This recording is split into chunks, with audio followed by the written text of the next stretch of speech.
Things just aren't going very well for Vergil lately. On top of getting skewered by both his brother Dante and the Devil May Cry fandom at large, he's now found himself deep within the bowels of purgatory with nary a comb in sight. Vergil's downfall tells the troubled tale of the other demon brother, in a downloadable campaign set after the events of the original. And though the prodigal son of Sparta discovers that some actions can't be taken back, he does find some measure of grace in this short solo outing. For the most part anyway. My son, you're dead. What? Vergil's downfall puts its biggest upside front and center with the ability to play as Vergil himself. With a graceful playstyle that borrows many of its cues from his original appearance in Devil May Cry 3, the suave swordsman fights with a satisfying touch of class that provides a nice contrast to the brash, wild style of his sassy sibling. You might remember Vergil cracking a dick joke during his bro's star turn. To continue the sword measuring contest, it's worth noting that Dante's multi-weapon arsenal boasts wider combat variety than Vergil's sole katana, Yamato.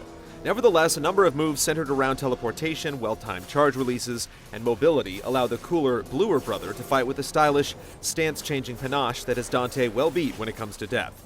Savvy series fans may even recognize a few old tricks brought back with a fresh coat of paint. When it comes to the character, combo-crazy players will find a thoughtfully imagined avatar with plenty of enjoyable mechanics to dig into. It's too bad the physical space Vergil battles through hasn't been as deeply and thoughtfully designed. Like one of Vergil's shadowy doppelgangers, his 6-mission journey to Hell and back is something of a coarse reconstruction of the original, recycling many of the original backdrops, art assets, and enemies of the main campaign. Only 2 new unit types rear their unsightly heads, and Vergil's voyage lacks the exciting boss encounters and set pieces that served as frequent highlights during Dante's travails. The cheesily delivered narrative, rendered through a series of cheap-looking animated cutscenes, reminiscent of a Green Day video, don't help things much either.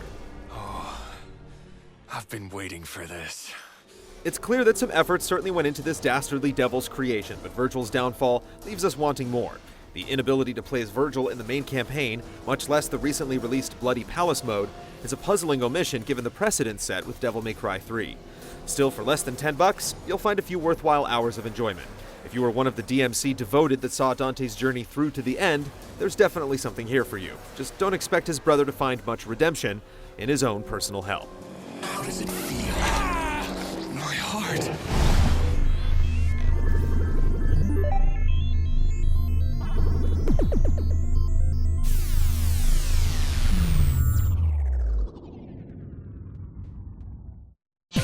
See this and other GT shows and game reviews on the GT Originals iOS app, available now on the App Store.